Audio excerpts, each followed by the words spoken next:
Ya, selamat malam rekan-rekan terkasih, berapapun kita yang hadir, 2-3 orang berkumpul di situ Tuhan hadir, kita akan memulai akan PA pada penghujung dari tahun 2023 pada Desember ini, ya, tanggal 5. Mari kita berdoa kepada Tuhan. Bapa di dalam surga, kami mengucap syukur kepada Engkau karena Engkau adalah Tuhan yang baik. Kami bersyukur, kami walaupun 3 orang, tapi kami percaya Engkau hadir. Biarlah Tuhan melalui firman yang sederhana ini menolong kami kembali memaknai Natal. Kami boleh bersama-sama mempelajari firman Tuhan yang menjadi kekuatan bagi tubuh kami, yang menjadi arah bagi langkah kami, yang menjadi terang bagi kaki kami untuk berjalan bersama dengan Tuhan. Pakailah waktu yang singkat ini menjadi berkat bagi setiap kami, Bapak. Kalau mungkin ada teman-teman yang masih belum bergabung, Tuhan juga kiranya memberkati mereka. Teman-teman yang tidak bisa bergabung juga dalam kesibukan, Tuhan juga menyertai mereka. Terima kasih, Bapak. Pakailah hamba-Mu yang penuh dengan keterbatasan ini menjadi berkat bagi setiap kami. Terpujilah Kristus, haleluya, amin. Ya, rekan-rekan, kita membuka firman Tuhan, Matius pasal 1 ayat 1 sampai 17. Matius 1 ayat 1 sampai 17, ya. Saya rindu satu orang baca 5 ayat, saya dulu 5 ayat, baru Pak Charles dan Pak Jinhao. Matius pasal 1 ayat 1 sampai 17. Silsilah Yesus Kristus. Inilah silsilah Yesus Kristus, anak Daud, anak Abraham. Abraham memperanakan Ishak, Ishak memperanakan Yakub, Yakub memperanakan Yehuda dan saudara-saudaranya. Yehuda memperanakan Peres dan Serah dari Tamar. Peres memperanakan Hezron, Hezron memperanakan Ram, Ram memperanakan Aminadab, Aminadab memperanakan Nahason, Nahason memperanakan Salmon, Salmon memperanakan Boas dari Rahab, Boas memperanakan Obed dari Rut, Obed memperanakan Isai. Ayat 6, Isai memperanakan Raja Daud, Daud memperanakan Salomon dari istri Uria, Salomo memperanakan Rehabeam, Rehabeam memperanakan Abia, Abia memperanakan Asa, Asa memperanakan Yosafat, Yosafat memperanakan Yoram, Yoram memperanakan Usia, Usia memperanakan Yotam, Yotam memperanakan Ahaz, Ahaz memperanakan Hizkia.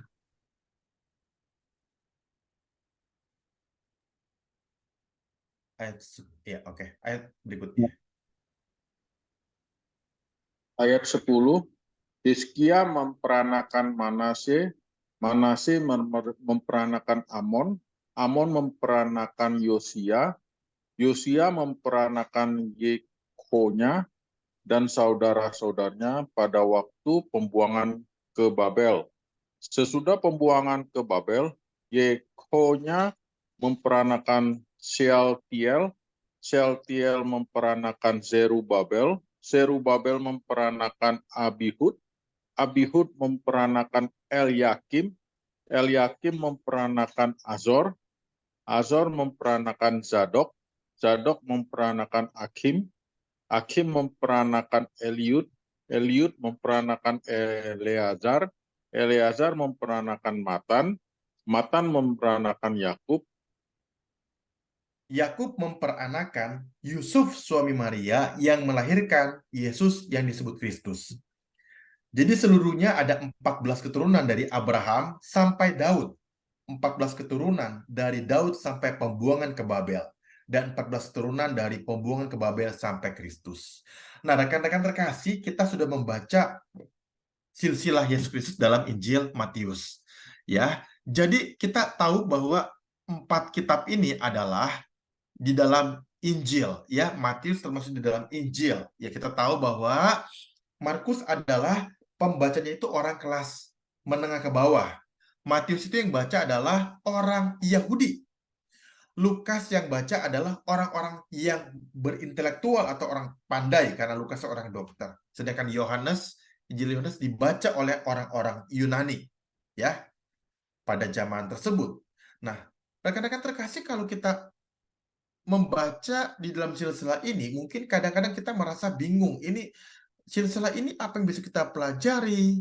Dan kira-kira seperti apa yang kita bisa lihat? Ya, hal yang pertama yang saya mau sampaikan adalah dari bagian firman Tuhan ini bahwa Allah mempersiapkan rencana keselamatan. Ya, ini adalah sesuatu yang Tuhan berikan kepada kita. Nah, kalau kita membaca dari dalam silsilah ini, ya, yang mungkin kita kenal hanya Abraham, Ishak, dan Yakub, ya, yang sangat umum orang-orang tahu. Tetapi siapa yang coba bisa kenal Peres, Hezron, Ram, Aminadab, Nahason, Salmon, Obed? Mungkin jarang kita baca atau kita dengar. Ya mungkin kita pernah dengar orang-orang yang rata-rata kita mungkin tahu Boas, mungkin kita pernah dengar cerita daripada kemudian ada Ruth, begitu kan ya. Ya, tetapi mungkin kebanyakan dari orang-orang ini kita jarang melihatnya, ya. Ya. Dan kemudian kalau kita mempelajari bagian ini, kita bisa melihat ada beberapa orang yang mungkin kurang begitu baik, ya. Kalau kita melihat di dalam cerita Alkitab ini, ya, kita bisa melihat misalnya beberapa orang, ya, yang kita coba perhatikan, ya. Di sini ada misalnya Ise memberikan Raja Daud memberikan Salomo dari istri Uria. Nah, itu kan hasil dari perselingkuhan, ya. Maksudnya Daud ini mengambil istri Uria, Betsheba. Nah, kenapa bisa ada Betsheba begitu ya? Kita mungkin merasa bahwa wah, kok bisa ada ya cerita yang kurang baik dari silsilah Tuhan Yesus. Ada lagi misalnya kalau kita melihat, ya, rekan-rekan terkasih, ada Rahab, ya. Rahab ini perempuan yang tidak baik atau dikatakan perempuan sundal, ya. Kenapa kok ada orang-orang yang menjadi kisah yang tidak baik begitu, ya. Tokoh-tokoh yang kalau kita melihat bahwa kok ada perempuan yang punya skandal dalam kisah kehidupan Tuhan Yesus, ya.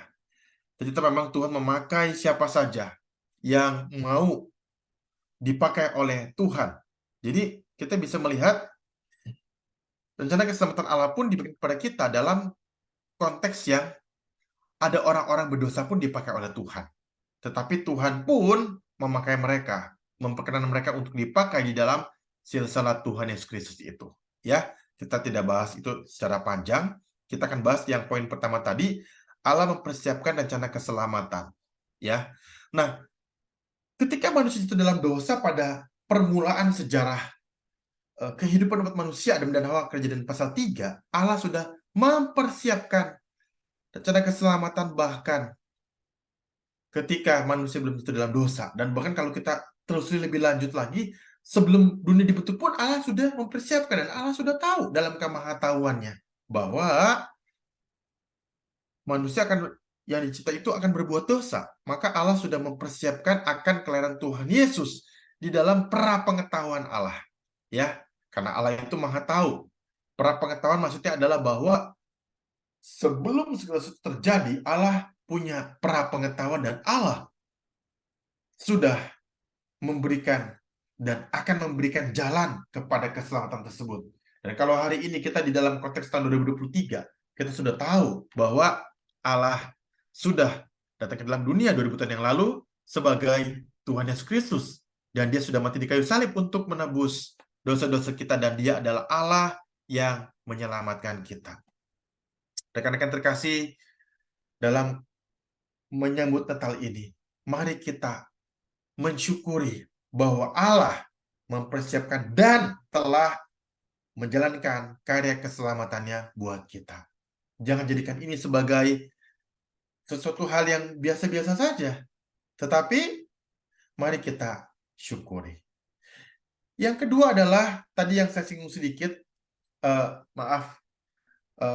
saya sudah singgung sedikit tadi, tapi saya akan jelaskan lebih lanjut. Allah menggenapkan rencana Tuhan, rencananya melalui orang-orang berdosa. Nah, Bapak Ibu coba kita perhatikan, ada 4 perempuan yang tadi disebut, saya sudah sebut 2, ya. Jadi ada Tamar ayat 3 yang dituduh dia adalah orang yang bersundal dalam Kejadian pasal 38, Kejadian 38, bersetubuh dengan mertua sendiri, namanya Yehuda. Yehuda. Ya, betul sekali. Terima kasih Pak Charles. Kemudian ada Rahab tadi yang saya sebut, ayat 5 adalah perempuan sundal. Lalu Ruth, ya, tapi Ruth ini itu sebenarnya tidak berbuat sesuatu hal yang bagaimana tidak baik. Tapi Ruth ini sebenarnya adalah perempuan non-Yahudi, ya. Sebenarnya dia bukan orang Yahudi. Nah, sebenarnya kan harusnya kan keturunan sudah dari orang Yahudi, ya. Nah, kemudian Batsyeba tadi saya sudah sebut adalah perempuan yang diambil oleh Raja Daud yang bukan istrinya Raja Daud tersebut.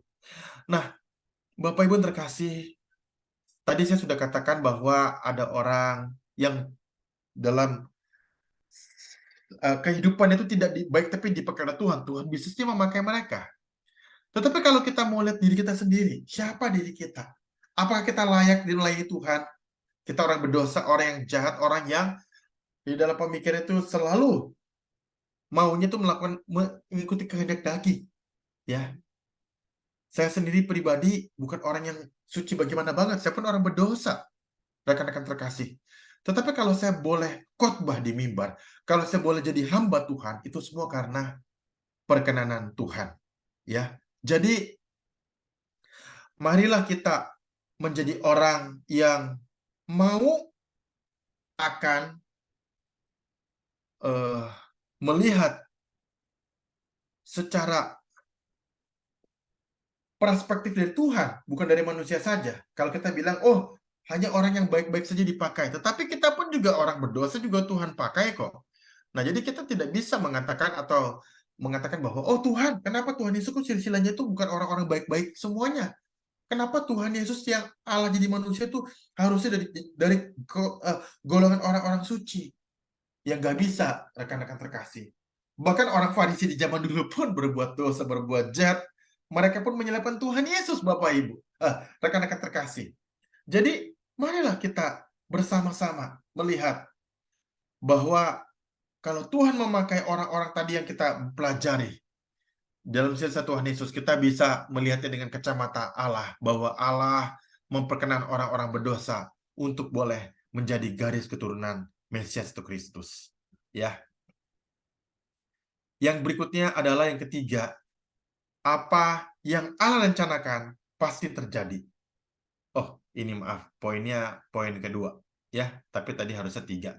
Jadi apa yang Allah rencanakan pasti terjadi, ya. Kalau kita tadi baca ada 14 generasi dikali 3, jadi 42 generasi, ya, atau 42 garis keturunan, ya. Jadi waktu kita pelajari bagian ayat ini, walaupun hanya baca Abraham memperanakan Ishak, Ishak memperanakan Yakub, dan seterusnya, dan seterusnya. Kita, kok ini pelajaran apa? Pelajarannya adalah apa yang Allah telah rencanakan pasti terjadi. Tidak bisa orang menggagalkan rencana Tuhan. Kalau Tuhan mau itu terjadi, pasti terjadi. Bagaimanapun caranya. Tapi kalau itu tidak mau terjadi, mau kita paksa pun tidak akan terjadi. Ya, rekan-rekan terkasih, tadi sebenarnya saya dengan Pak Charles karena hanya 2 orang, kita sebenarnya hanya ingin berdoa sama-sama, lalu kita akan menutup PA-nya. Tapi Pak Cina masuk, lalu ada Pak Christian masuk, ya. Saya juga menyambut Pak Christian, selamat malam. Ya, jadi ternyata memang Tuhan maunya kita belajar Alkitab hari ini. Saya sudah siapkan. Nah, jadi apa yang Allah rencanakan pasti terjadi. Kalau kita mau melawan atau kita mau melakukan sesuatu hal yang untuk kita rasa kita bisa hebat untuk melawan tanda kutip rencana Tuhan, kita mau ini, kita mau itu. Tapi kalau Allah bilang enggak, pasti akan terjadi. Tapi kalau kita nggak mau pun, tapi Tuhan bilang sekarang, pasti terjadi. Nah, kadang-kadang rekan-rekan terkasih, ini apa ya? Ini sesuatu hal yang di luar kemampuan manusia. Karena Tuhan mau, Tuhan pasti akan lakukannya. Lakukan. Ya, rekan-rekan terkasih, saya mau cerita sedikit tentang kisah Raja Ahasveros, ya. Raja Ahasveros, ada ratu namanya Ratu Esther. Ya, kita mungkin sudah baca itu ya. Nah, rekan-rekan terkasih, saya mau cerita mengenai apa yang Allah inginkan pasti terjadi, ya. Nah, rekan-rekan coba ingat cerita itu, ya, cerita Esther, Ratu Esther. Nah, rekan-rekan Ingat, mungkin kita pernah baca, pasti kita pernah baca. Jadi pada waktu itu, kisahnya adalah Haman tidak suka kepada Mordekai. Jadi Haman itu nggak suka sama Mordekai. Haman itu ingin apa? Ingin membunuh Mordekai karena Mordekai lewat di depan dia sombong, ya. Tetapi kalau kita pelajari cerita tersebut, ya, aneh bin ajaib, waktu Haman ingin mengatakan kepada raja membunuh orang-orang Yahudi, pada waktu malam itu raja tidak bisa tidur. Yang dia buka apa? Rekan-rekan terkasih, saya pernah sampaikan di sini. Mungkin kita hanya sedikit aja kita coba flashback daripada renungan yang lalu. Tapi itu raja nggak bisa tidur, dia baca buku sejarah. Mana ada sih raja nggak bisa tidur baca buku sejarah? Benar nggak? Pasti mungkin dia bisa panggil ratu, panggil selir dia menghibur dia, atau dia mungkin minum minuman yang membuat dia merasa nyaman, ya minum bir atau apa kalau sekarang. Tapi dia suka mau baca buku sejarah. Dan dia ketemu kisah bahwa Mordekai pernah menolong raja, belum dikasih hadiah. Jadi akhirnya singkat cerita, Haman disulahkan oleh sule yang dia buat. Tapi Mordekai diangkat. Ratu Esther tidak jadi dibunuh orang-orang Yahudi pada waktu itu. Nah, jadi apa yang Allah rencanakan pasti terjadi. Demikian pun kelahiran Tuhan Yesus. Walaupun kita tahu ceritanya bahwa Tuhan Yesus pada waktu itu ada kisah bahwa Raja Herodes minta agar anak di bawah 2 tahun dibunuh semuanya. Tapi toh Yesus selamat. Itulah kekuasaan Tuhan pasti terjadi. Dan kemudian kalau kita pelajari lagi bahwa silsilah Yesus Kristus, ya, menunjukkan Allah konsisten akan kasihnya kepada manusia dalam setiap generasi. Ini poin keempat. Bahwa Allah itu konsisten. 14 kali 3 generasi Allah terus menjaga secara teratur, secara terstruktur dan sistematis.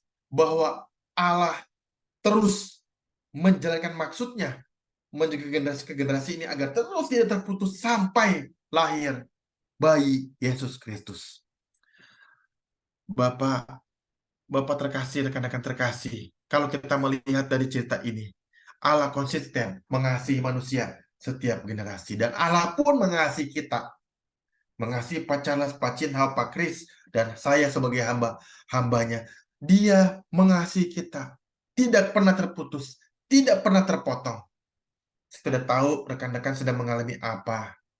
Mungkin ada yang mengalami kesusahan dalam pekerjaan, dalam kesehatan, ya, mengeluh, ini COVID sudah selesai, sudah masuk new normal sudah lama, tapi kok usaha masih lesu, tapi kok pendapatan masih berkurang, tapi kok belum pulih benar ekonomi, atau ada yang sakit, ya. Baru-baru ini rekan-rekan ada teman saya di Kota Tulung Agung, sakit cancer.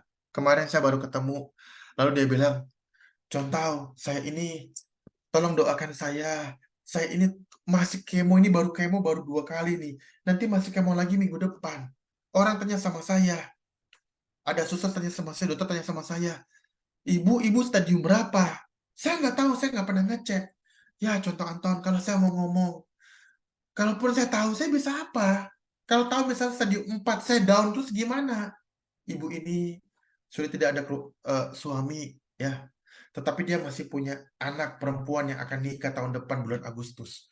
Setiap dia mau kemo pasti dia telepon saya. Contoh, saya mau kemo, nanti jam segini janjian doa ya. Oke, iya.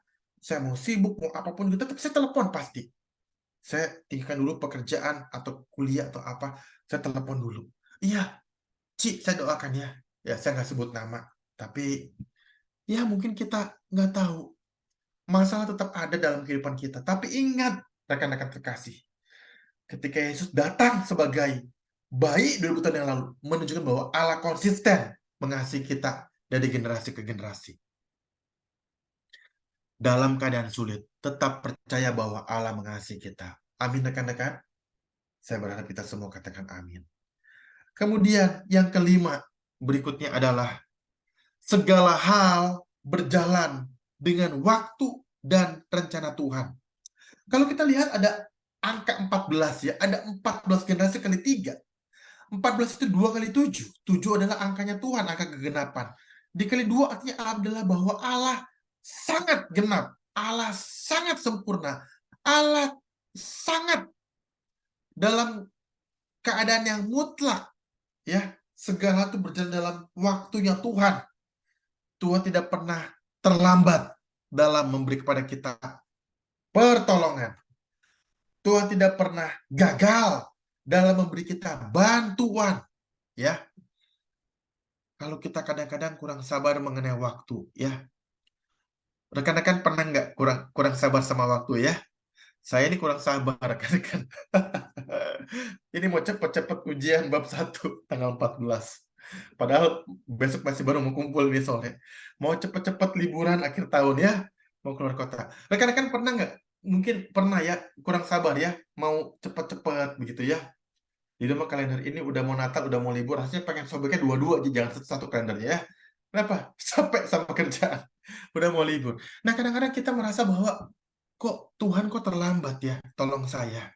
Ini susah nih ekonomi. Kenapa nggak besok langsung beres begitu ya? Rekan-rekan saya nggak tahu apakah ada utang kerja, utang bank atau apa dalam usaha. Maunya cepat-cepat beres. Utang kalau bisa beres lebih cepat begitu. Kadang-kadang kita kalau utang ya dua-duanya ya, mau utangin orang atau orang utang sama kita maunya cepet nggak, bener nggak? Maunya kita cepat beres. Gaji maunya cepat dapat, ya. Masalah mau cepat selesai, ya.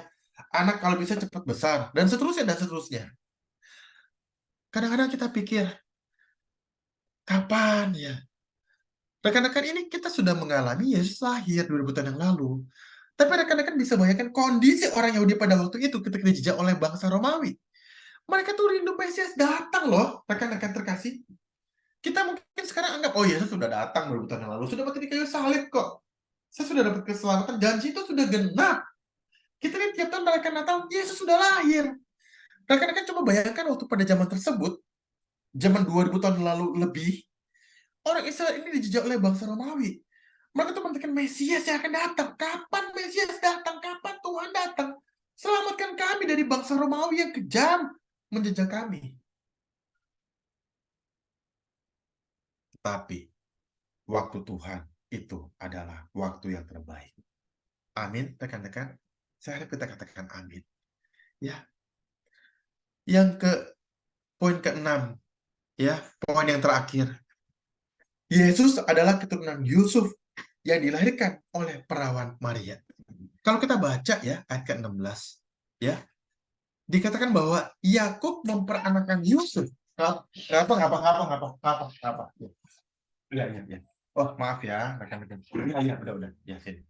Ya. Jadi Yesus Kristus itu adalah keturunan Yusuf yang dilahirkan oleh perawan Maria. Yakub memperanakan Yusuf, ya, suami Maria yang melahirkan Yesus. Nah, pertanyaannya kan biasa kan ini memperanakan ini memperanakan ini memperanakan ini. Nah, kenapa sekarang dikatakan Yakub memperanakan Yusuf, suami Maria yang melahirkan Yesus? Kenapa kalimatnya enggak Yusuf memperanakan Yesus? Nah, begitulah. Kenapa ya? Kok beda ya? Kok lain ya cara Alkitab ini tulis ya? Karena Yusuf bukan ayah kandung yang, maaf, memberikan benih kepada istrinya Maria supaya Yesus lahir. Yesus lahir karena kuasa Roh Kudus menaungi Maria. Jadi Yesus tetap keturunan Yusuf sebagai anak manusia, tapi Yesus juga adalah Allah yang lahir dengan perantaraan Roh Kudus.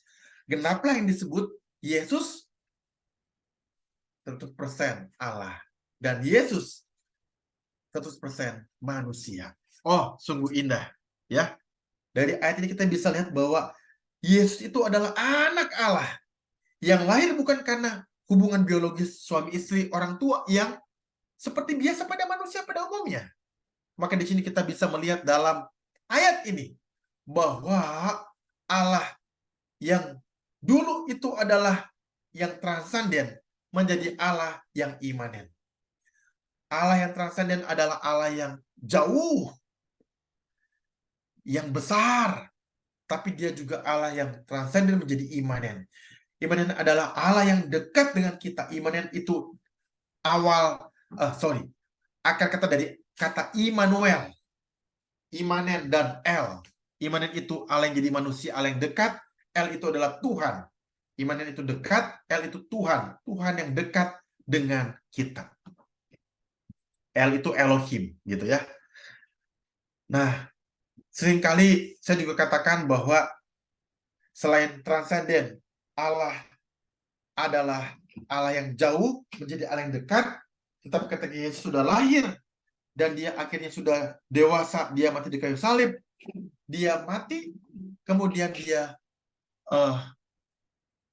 bangkit dan dia menampakkan diri kepada banyak orang, lalu dia naik ke surga, lalu Allah memberikan pada kita Roh Kudus. Itu adalah Allah yang permanen masuk dalam hati kita, yang mengajar kepada kita, memberi kepada kita keselamatan. Saya mau ceritakan kepada kita mengenai sebuah kisah penyelamatan. Ya, Bapak Ibu bayangkan kalau misalkan ada kapal yang tenggelam. Ya, kalau ada kapal yang tenggelam, yang kita harapkan adalah apa? Yang kita harapkan ada bahwa ada orang yang bisa menyelamatkan kita. Kalau dalam kapal tenggelam ada sekoci-sekoci, diberikan pelampung-pelampung. Yang kita harapkan, tolong berikan juga saya satu. Berikan saya juga satu. Ya, itu adalah suatu natur yang alamiah. Kita pasti bilang, tolong dulu saya, tolong dulu saya. Kita mungkin nggak pikir orang lain. Kita nggak pikir ada orang lain yang mungkin lebih tua, atau orang lain yang lebih atau lebih muda, anak-anak kecil. Tapi kita hanya pikir saya. Bayangkan kisah penyelamatan itu bagaimana ada orang yang mau diselamatkan. Dalam konteks kapal tenggelam, ada pelampung-pelampung atau sekoci-sekoci. Itu setiap manusia hanya memikirkan dirinya sendiri. Hanya mementingkan secara natur, yaitu keselamatannya. Mungkin juga keselamatan keluarganya, kalau keluarganya juga ikut dalam kapal yang tenggelam tersebut. Tapi pertanyaannya buat kita adalah, maukah kita dalam konteks Natal ini, ketika Allah datang ke dalam dunia untuk menyelamatkan kita, maukah kita menyelamatkan orang lain? Atau kita setelah mendengar berita Natal ini mau juga sharing kepada orang lain? Ya, maukah kita sharing kepada orang lain?